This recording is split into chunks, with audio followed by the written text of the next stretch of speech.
Hola, bienvenidos a la Universidad Pública, bienvenidos a la Facultad de Ciencia y Tecnología. En este encuentro vamos a hablar de planimetría, la materia de primer año anual, donde vamos a aprender a representar y comunicarnos gráficamente. Del mismo modo en el que empleamos un lenguaje para transmitir y comunicar nuestras ideas, nuestros pensamientos, en planimetría vamos a abordar desde las nociones básicas de la geometría euclidiana hasta los sistemas de representación más complejos que nos permitan comunicar clara y objetivamente el espacio. Así que es hora de empezar. Bueno, para empezar vamos a presentar alguna de la bibliografía que vamos a utilizar en el cursado. Empezando por los sistemas de representaciones del arquitecto Pablo Olivieri. Tenemos sistema de representaciones 1, tenemos el segundo libro, sistema de representaciones 2, y tenemos el manual de normas IRAM, lo que regula las distintas normativas que se emplean para la representación gráfica y específicamente el dibujo técnico. Comenzaremos describiendo los elementos básicos de la geometría, empezando por 4 de ellos.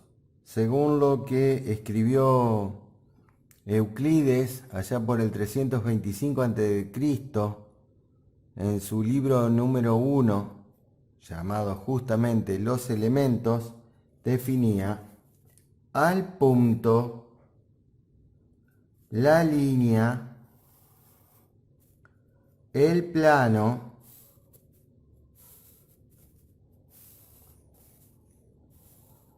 y a partir del plano, el volumen.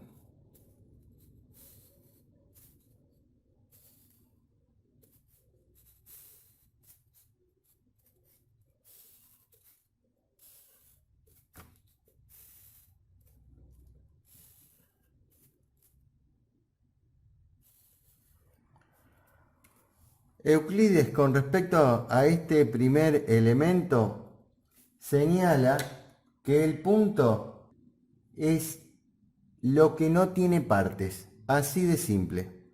Haciendo un salto en la historia, podemos citar a Vasily Kandinsky, un profesor de la Bauhaus, una escuela alemana muy famosa.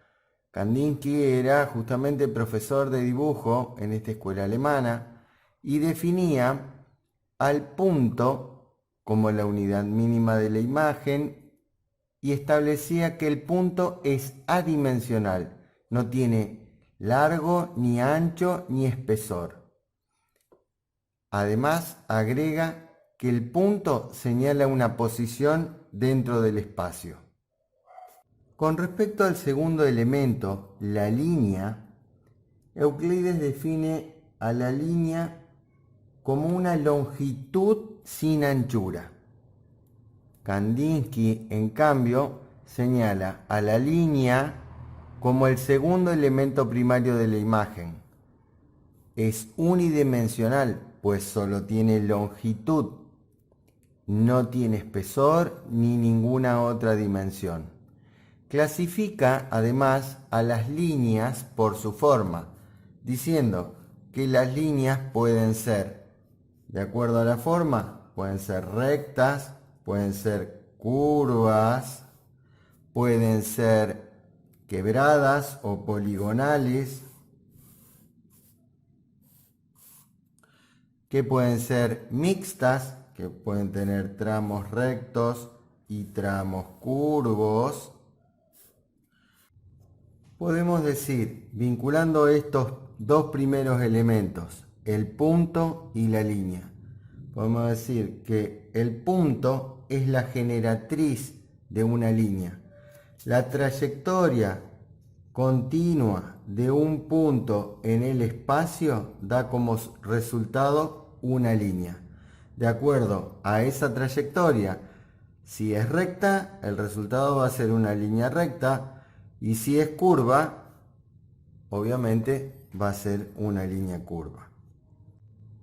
Siguiendo con esta lógica de la proyección de un elemento en el espacio, si tomamos como generatriz a la línea, la proyección continua de esta línea en el espacio dará como resultado un plano.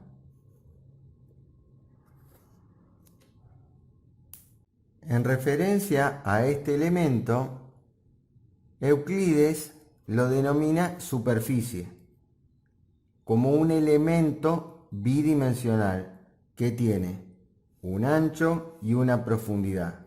Son dos dimensiones, bidimensional. Kandinsky lo señala como el tercero de los elementos básicos de la imagen. También lo llama bidimensional. Refiriéndonos nuevamente al plano y tomando este elemento como generatriz de la forma, si proyectamos este elemento como generatriz, lo proyectamos en forma continua en el espacio, vamos a tener como resultado un volumen. Entonces acá trazamos la silueta de un volumen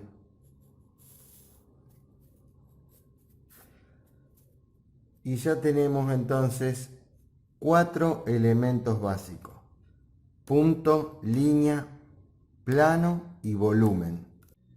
Ahora que tenemos definido algunos de estos elementos básicos, podemos ver cómo se aplican estos elementos para la representación y la comunicación básica. Vamos a ver qué nos dice la norma IRAN 4502. Fíjense, acá hay un detalle. ¿Para qué usamos el tipo de línea continua gruesa? Para identificar los contornos visibles. La línea continua fina es una línea de cota, líneas auxiliares, rayados en cortes y secciones, contornos y bordes imaginarios, contornos de secciones rebatidas, interpoladas. Acá tenemos este tipo de líneas quebradas, es para marcar cortes o interrupciones de grandes áreas o superficies. Del mismo modo que estas líneas curvas. Vamos a ver, la línea de trazos es para marcar los contornos ocultos. Entonces, vamos a ver, si consideramos, por ejemplo, este volumen como un volumen opaco, los contornos visibles van a estar definidos con líneas de trazo continuo, líneas gruesas de trazo continuo, mientras que los contornos que quedan ocultos van a estar definidos entonces con línea de trazos no continuos. Por lo tanto, esos contornos que quedan ocultos se representan con este tipo de líneas.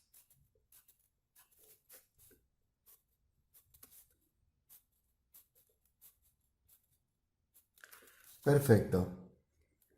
Hoy vamos a llegar hasta acá con los contenidos. Lo que vamos a comenzar a hacer es una aplicación práctica de estos conceptos teóricos para que le encontremos un sentido y empecemos a ver cómo dibujamos un punto, cómo dibujamos una línea, cómo el plano, cómo el volumen. Parece muy simple dibujar un punto, pero como lo dice la definición, un punto indica un lugar en el espacio. Por lo tanto, tenemos que ver perfectamente en qué posición del espacio va a estar ese punto si ese punto va a estar ubicado por un sistema de coordenadas con respecto a apartamientos de los márgenes, entonces el punto se dibuja en el lugar exacto y la manera de hacerlo es apoyando el lápiz sin desplazarlo y haciendo un cuarto de giro a la derecha y vuelta. Eso es un punto. No algunas otras representaciones que de pronto corregimos en clase cuando hacen un punto esto. Eso no es un punto. Eso ya es casi una galaxia. Es un mamarracho. Es impreciso. Esto tiene espesor, ancho. Es ya una superficie. Insisto, el punto es eso. Algo que no tiene otras partes. Es algo adimensional. Entonces lo representamos apoyando el lápiz, ejerciendo presión sobre el lápiz y girando. Ni el mamarracho, ni el tilde, ni la rayita, ni ninguna otra versión. Esto es el punto. La línea. Si queremos trazar una línea recta, tenemos que considerar otra condición. Una línea recta tiene un punto de origen y un punto final. Entonces, si tenemos un punto de origen y un punto final, la línea recta va a ser una traza que va desde este punto a este punto sin desviaciones.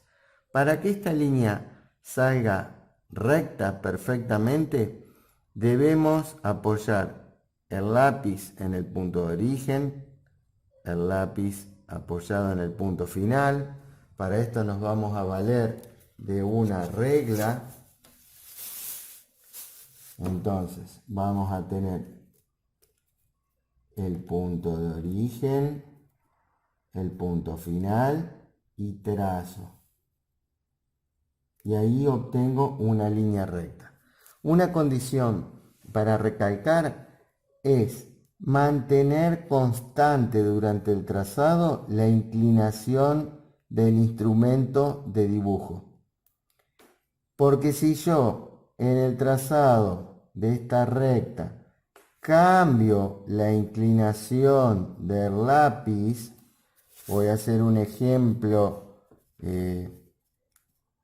amplificado aquí. Si este es el espesor de la regla con la que estoy trazando y este es el lápiz en proyección, la punta, de acuerdo a la inclinación, tiene una separación con respecto al borde de la regla. Si yo cambio esta inclinación, cambia la distancia de posición. Entonces puede suceder que en esta recta, al cambiar de posición, yo esté modificando la trayectoria del trazo. Por lo tanto, no voy a tener una recta, sino voy a tener una curva. Una curva muy suave, casi imperceptible, pero tenemos que aprender desde el principio a trazar correctamente, a dibujar correctamente, y de este modo vamos a tener una economía de tiempo y trabajo.